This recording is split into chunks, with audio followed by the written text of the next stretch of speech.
She's #1 at being dumb, the new face of the DNC. Gather round, cause that's our Jazzy. Yeah, Nice. Jasmine Crockett still conceals the meaning of Hot Wheels. The Texas congresswoman still won't apologize over making fun of Texas Governor Abbott's disability. Here's what she said that kicked it off. We in these hot-ass Texas streets, honey. Y'all know we got Governor Hot Wheels down there. Come on now. Whoa. And the only thing hot about him is that he is a hot-ass mess, honey. So, Now she... I prefer Professor X, but Hot Wheels was alright. Hot Wheels was alright. Wasn't that crazy, honestly. It wasn't. You know, it was good enough to make, you know, the point. I didn't take offense to it, though. I don't think that was that offensive. I know they're a little bit reacting to this in a certain way, but, you know, we get what she's trying to do. She's trying to be funny. claims that she wasn't talking about Abbott's wheelchair at all. Yet she's mentioned Abbott's wheels before. In 2022, she posted Beto's rolling around the state. Where is Abbott rolling to? And according to the Washington Free Beacon, Crockett also liked several Facebook comments referring to Abbott as Hot Wheels back in 2021. But is Jazz having an identity crisis? This is her now. It's Ted Cruz. I mean, like, this dude has to be knocked over the head, like, hard, right? Like, there is no niceties with him. And to be clear, free speech is not about whatever it is that y'all want somebody to say. And the idea that you want to shut down everybody that is not Fox News is bull. We need to stop playing, because that's what y'all are doing in here. But wait, this was her before she went to D.C. On her, man. It's good to see you in the new year.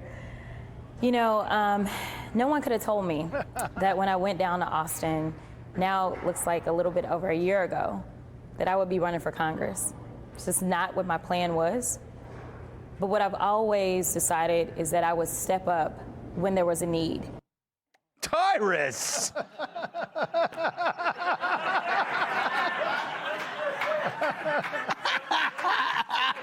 I come to you for no particular reason. Before she got the job.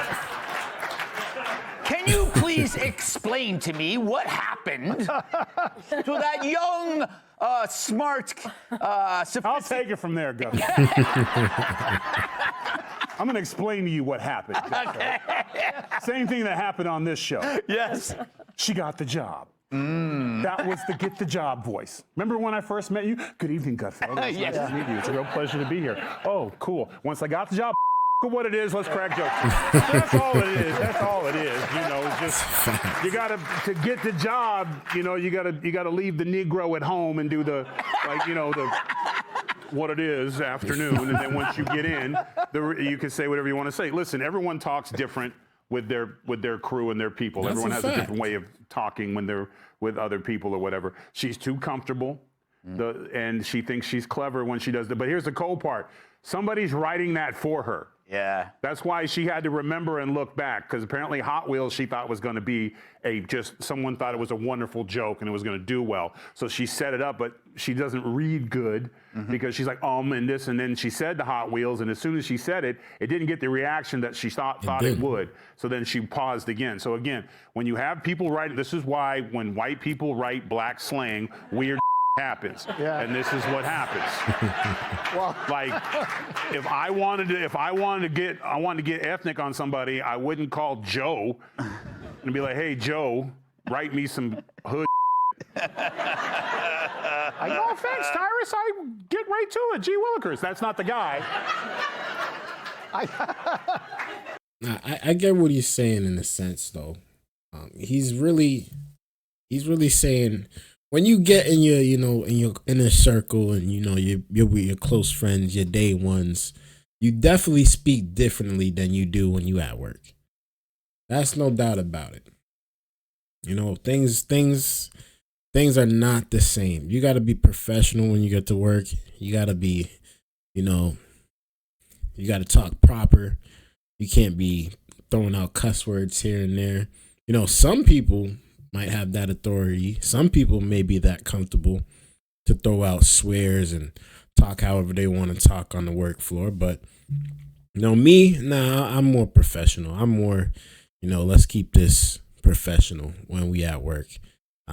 When we outside of work, you know, whatever happens, happens. But when we in work, we keeping this professional. We got a job to do. We got a job to accomplish. And, you know, some people's work, they could do whatever they want. They could smoke on the job. They could drink on the job. They could cuss on the job. They could, you know, walk around shirtless if they wanted to. And others, there's actual rules that you have to abide by, and you can't just do what you want to do. And honestly, I'd rather it that way, because it means your job is actually a job. You're actually there to do something. You're there to accomplish something. So it's not just fooling around. And I like the professionalism because it just looks better. Honestly, it looks much better. The swearing and the cussing and all that stuff, even from these guys here. Like, I know this is a late show and we're just having fun, but you know, when you try to address people to get their vote, it's a little different. I think you should approach it a little bit differently than just going out there and just saying whatever you want to say. What? That doesn't sound like Joe Mackey? That's just my thoughts.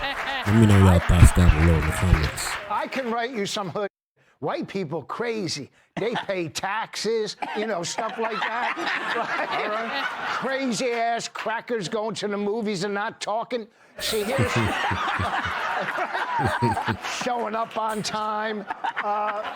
Didn't you work for? Weren't you on the Def Jam comedy? I've done every urban. You can only hold the white man down so long. I was the first white comic on Def Jam. Yeah. It was on for 5 years. Then I went on, and so. Were you the token? What's that? Were you the token? You know, I hate myself. I was so This was 25 years ago. And, you know, if I went on now, I would just sit down and talk. I walked out like, you know, I'm like, you know, like, you know. And I look back at it. I mean, I did grow up in an all-black neighborhood in Princeton. And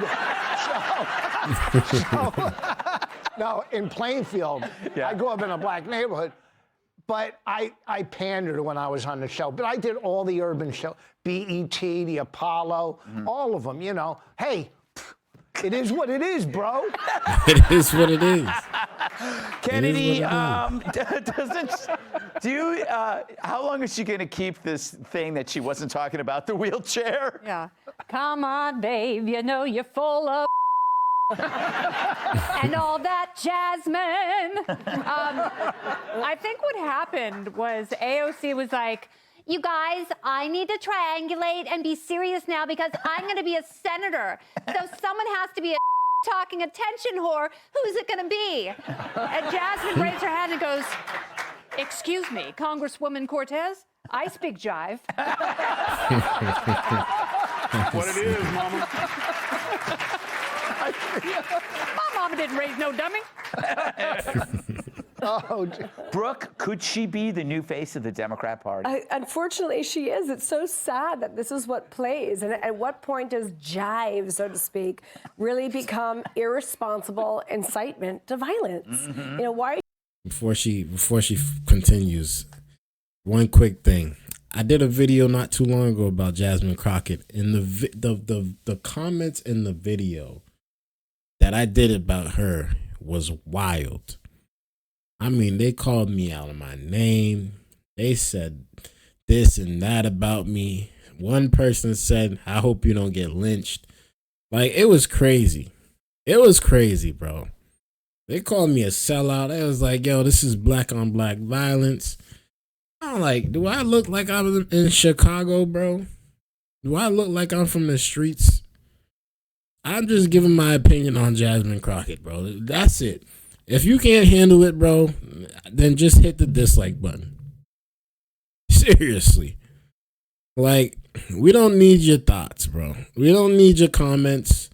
We don't need none of that hate, bro. because I'm not a hater, and I know I got haters, but bro, just hit the dislike button and keep your mouth shut. Keep it pushing, bro, because y'all are wild, man. Y'all got some different mindsets out there, and believe me, man, I don't want to be associated with you guys anyways. Why is she getting away with saying you could punch opponents, or Ted Cruz needs to be knocked in the head, or all I want for my birthday is to take Elon down? This is quite dangerous rhetoric from an elected official. I think Pam Bondi was absolutely right when she told her to watch it, because we are seeing people go out on the street, vandalize and destroy Tesla's, other Americans' property, because they have a different political opinion than Elon Musk. And what we're doing, and what the Democratic Party has done, and basically what their platform is normalizing hatred and normalizing violence against someone because you disagree with their political opinion. And she's basically the poster child for that right now. That's a fact. Well, that is an amazing transition to the story that we will be covering next. That's a fact, though, man. I think that the Democratic leaders should really have that conversation of who they want to be out there speaking as their main person. Like, who's going to be their next person? Who's the next leader? And the more we hear people speak, the better, honestly. I'm not even mad at it, because then we can realize exactly who and what they are trying to accomplish. From this day, since President Trump has entered the office, we have heard protests, we have heard a lot of people's voices, but we have not heard any solutions yet. No solutions whatsoever. Just whining and complaining, but no solutions. And we tired of it, man. Stop the complaining. Stop the whining, get stuff done, and then we can talk about who we want to be the next Democratic nominee. But for the most part, right now, y'all got to do some strategic planning. And calling Trump and Elon a fascist all day and a Nazi, it clearly didn't work the first time. It's not working now. Y'all got to come up with something new. Because the next guy is not even going to be Donald Trump. The next guy is going to be another guy. It could be JD Vance. It could be who else could it be? I'm not even thinking Vivek. I don't think Vivek anymore. I think he was a good candidate at first, but now seeing it, I think JD is probably still the best. It could be JD Vance. What are y'all going to do? What are y'all going to say when y'all have to go up against JD Vance in the next 3 years? And he's just coming with the facts. Gas prices are going down. Egg prices went down. It's like everything y'all was complaining about, besides immigration, because ICE is out here doing what they got to do. Everything that y'all was complaining about economy-wise, they're taking care of it. They're really taking care of it. So, I mean, the stock market, that's going to rebound. Nobody's really looking at the stock market. You know that's a long-term gain. That's a long-term play. It's not a 20-day thing. Stock markets is for years and years and years is what you want to be in the stock market. That's how long you want to be in the stock market for. You don't want to just hop in there and then try to make some quick money. And it doesn't work like that. You're going to lose more money than you make. So nobody's really looking at that, but you should be investing still. That's just my thoughts. Let me know y'all thoughts about this down in the comments below. Who do you guys think should be the next Democratic leader? I'm hearing Pete Buttigieg. I like John Fetterman. Sorry, did I say Pete Buttigieg? I think it's Pete Buttigieg. Yeah, I think that's his name. Correct me if I'm wrong. I like Fetterman because he seems to be the only one that's narrow-minded. What about AOC? How do y'all feel about her? Let me know y'all thoughts, man. Until next time, it's your boy Dgotsauce. Peace. Shout outs to today's sponsor, the Snacks.shop. They have a variety of snacks, and I'm telling you right now, guys, they smack. All right, this is my third bag. All right, third bag. Thank you for everything you guys sent to me from the snacks.shop. I appreciate y'all care package. Today's sponsor, make sure you guys go check them out. They have some dope snacks, and I can't lie, man, it's busting. I'm gonna get some more of these, I promise you. These are the Korean chicken, like literally. Check out their website, go cop something, man. Let them know that Dgotsauce sent you. And thank you again to today's sponsor, the snacks.shop.